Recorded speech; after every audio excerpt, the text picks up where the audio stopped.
They say it isn't what you say, it's how you say it. In the case of the Golden State Warriors, it isn't whether or not you win, it's how you do it. And nothing spells domination like back-to-back blowouts. Hey, what's happening, everyone? This is Swish Culture. No team gets as trashed as the Warriors for beating trash teams. Also, no team gets as downplayed as Golden State for beating a good team. After dispatching the Portland Trailblazers in the same manner they dispatched the Wizards, some are still confused as to what this means. When a team like Golden State plays the Boston Celtics and wins a close matchup, then proceeds to wipe the floor with the All-American rejects, this is no longer a debate. The team still has its core intact. 2 easily top 10 rookies in the last draft class, and 2 solid third-year players with at least one making his leap into not just a starting role, but a high-level potential second option on a championship team. The Warriors have clearly ascended to where this team was expected to be at the start of the season. And by the way, they've won each of their last 5 matchups. The last 2 times the Warriors faced the Blazers was a nightmare. Both games were within 5 points, and the second game was that much more awful because the Warriors completely gave up a 22-point advantage. To make matters worse, that was only a week ago. But there's a silver lining to all of this. The convincing win last night made very apparent the strides the team has taken since then. At their worst, they're fighting with a bottom seed team, and currently, they're blowing these guys out of the water. I can't quite say what their ceiling is because the team has been so fractured in terms of injuries and absences. What I can say is that this new identity is quite reminiscent of the old Warriors, and last night's matchup was the team putting the pieces together to develop this new edition of the scariest team the league has ever seen. At this point, fans are more terrified of the team's own players and head coach than they are of any of the top 5 teams in either conference. It's not whether or not this team can win, it's whether or not a return of Draymond Green from suspension and Wiggins from illness will be conducive to the Warriors continuing their run to the top of the podium. The best of last night's game started with Stephen Curry. Despite the youth of the Trailblazers, the chef became a scoring machine. Taking what Jonathan Kuminga did in the last game and applying it in this game was a move the Hikers didn't see coming. Speaking of Kuminga, he took a page out of Steph's book by taking all of Dre's book and switched his game up to an athletic version of the Warriors' out-of-commission forward.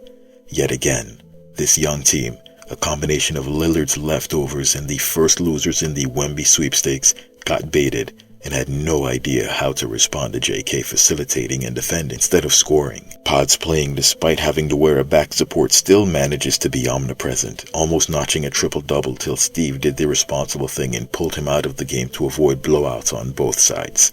Unexpectedly, Kevon Looney had one of his better games this season, despite going up against a younger, taller former number 1 overall pick DeAndre Ayton.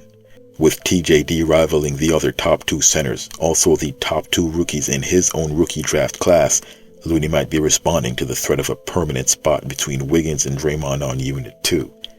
For a player that doesn't get consistent minutes, TJD sure gives consistent performances off the bench. There are a few things that could have contributed to this, and they all spell trouble for the league in a few short years. It is truly mind-blowing just how good he is. But let's talk about what happened in the matchup versus the Trailblazers. Just don't forget to like the video and subscribe to Swish Culture for the most analytical and entertaining NBA content on the planet. So without further delay, let's get to it.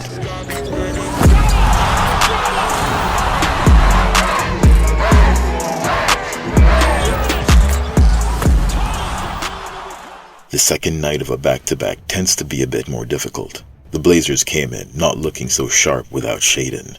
Intriguing since their number 3 overall pick in Scoot Henderson still wasn't in the starting lineup on a team that's gunning for the top spot in the next lottery. Pods being 19th in that same draft in the starting lineup on a championship team tells you all you need to know about these two. Now this is the difference between Steph Curry using a screen off ball and your average point guard. While a typical point guard will go shoulder to hip while operating on ball and can pop up for the shot or get inside the lane for a floater or in the paint for a layup, Curry breaks every single rule with this move, and the first one being that he doesn't have the ball. These plays are outside the realm of basketball fundamentals and what sets him apart from other NBA guards. Loon only needs to set the initial screen for Curry to fake out his defender and get back to a spot to get his shot up.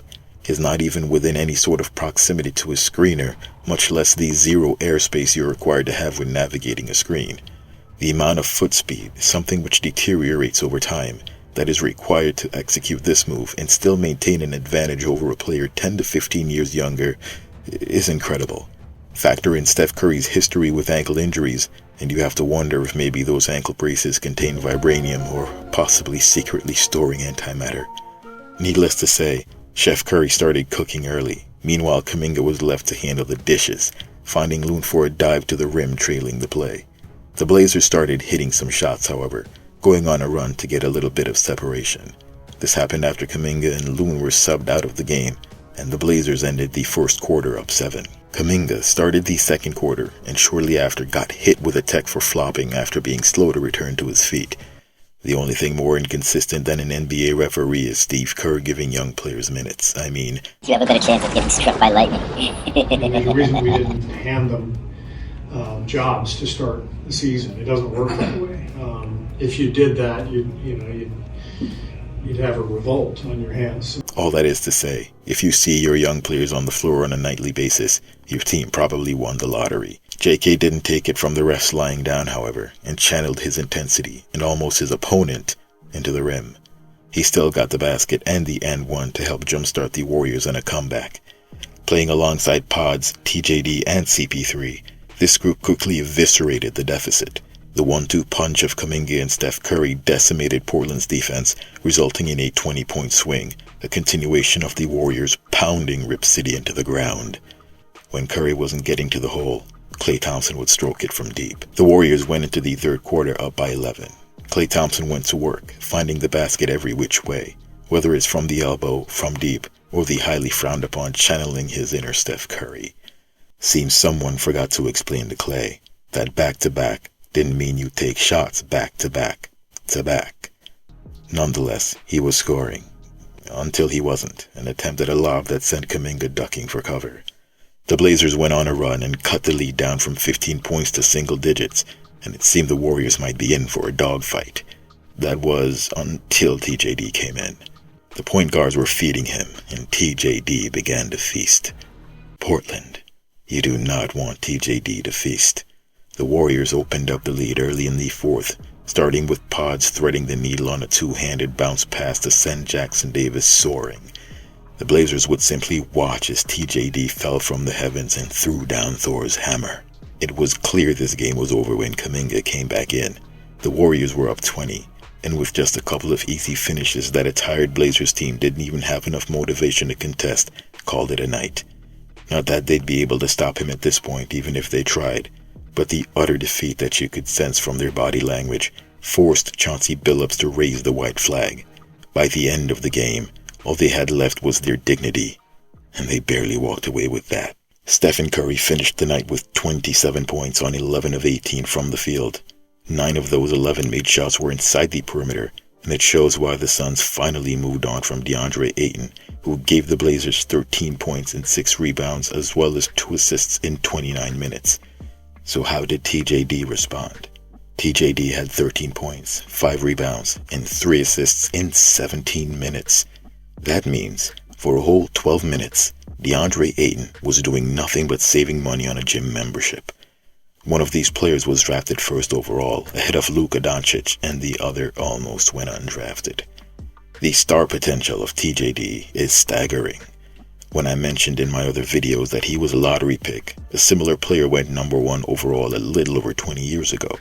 I will, however, stop short of saying he's comparable to a 23-year-old Tim Duncan and let you guys draw your own conclusions. Kuminga finished an incredible night with 11 points, 6 rebounds, and 5 assists while cooking the Blazers' defense on dishes, locking up Simons and Grant, and committing 0 fouls. Pods was 3 assists shy of a triple-double with 15 points, 10 rebounds, and 7 assists in 32 minutes, as well as the highest plus-minus on the team with a plus 25. This team is so overpowered with young talent, I'm scratching my head, wondering how Steve Kerr plans on managing this team when the full roster is healthy.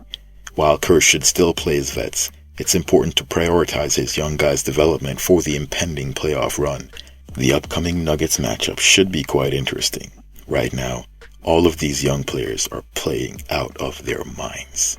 Which of the three do you consider to have the highest ceiling? Post your thoughts in the comments below. Before that, however, don't forget to like the video, subscribe to the channel, and turn on all your notifications so you don't miss any of my latest uploads. Thanks for watching. Till next time.